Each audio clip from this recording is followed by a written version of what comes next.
Hello, friends, family, world. Luke here with episode 21 of our Eurotrip 2019 travel series. If you aren't caught up, click on the small I button on the top right of your screen, go to the Eurotrip 2019 playlist, and start from episode 1 to start from the beginning. We did so much in our 2 days of St. Petersburg that we had to split it up into 2 parts. So here we go with part 1 of St. Petersburg.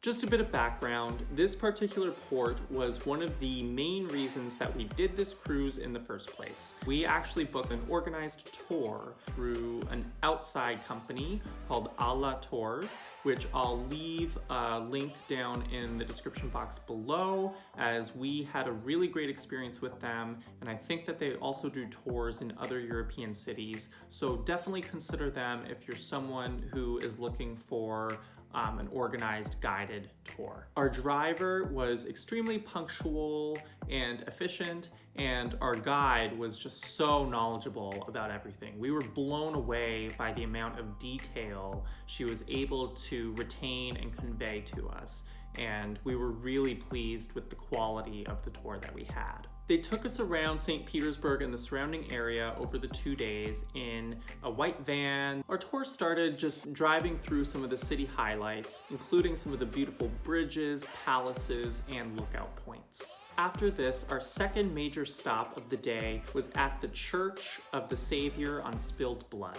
which is considered one of the most iconic sites in St. Petersburg and Russia in general. Tyler included a lot of interesting historical information and background about this stop, as well as many of the other stops that we made on our first day in St. Petersburg on our blog at lukeandtyler.com, so feel free to check that out. I'll leave a link in the description box down below. Both the exterior and the interior of the church were absolutely stunning.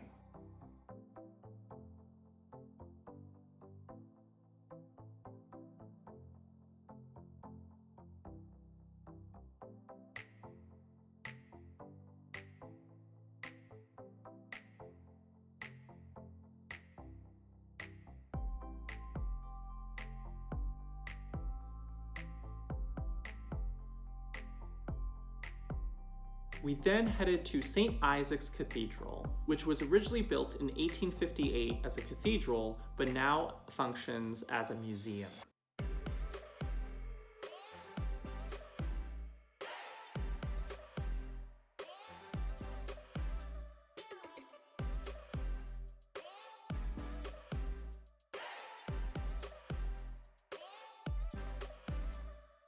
By this time it was nearing lunch, so we stopped at a Russian restaurant called Fontanka 30, where we had some really nice Russian food and drinks. After lunch, we had a guided tour of another major stop, which is the Hermitage Museum. Founded by Catherine the Great, it also just so happens to be the second largest art museum in the whole world.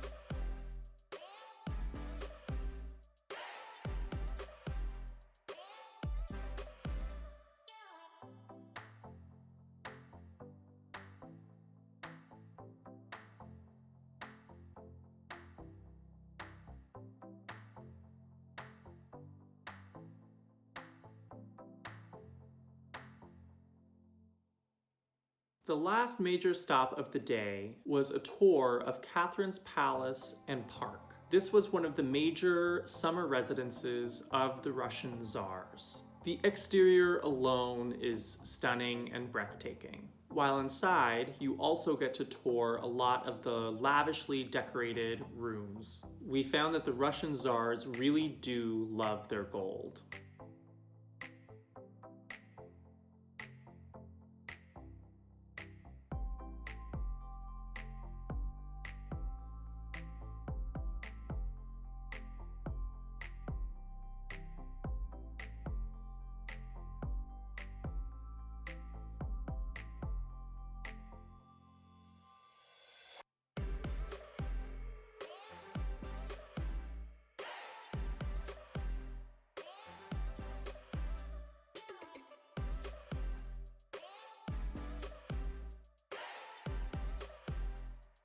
In the evening, we added an optional Russian folk singing and dancing experience, which we found was quite worth it. And while we weren't allowed to take any photo or video during the performances themselves, this is definitely an experience that we would recommend if it's available to you.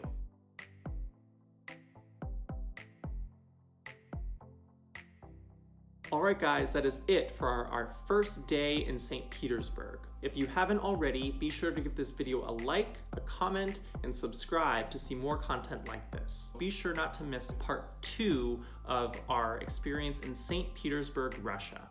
See you then. Bye.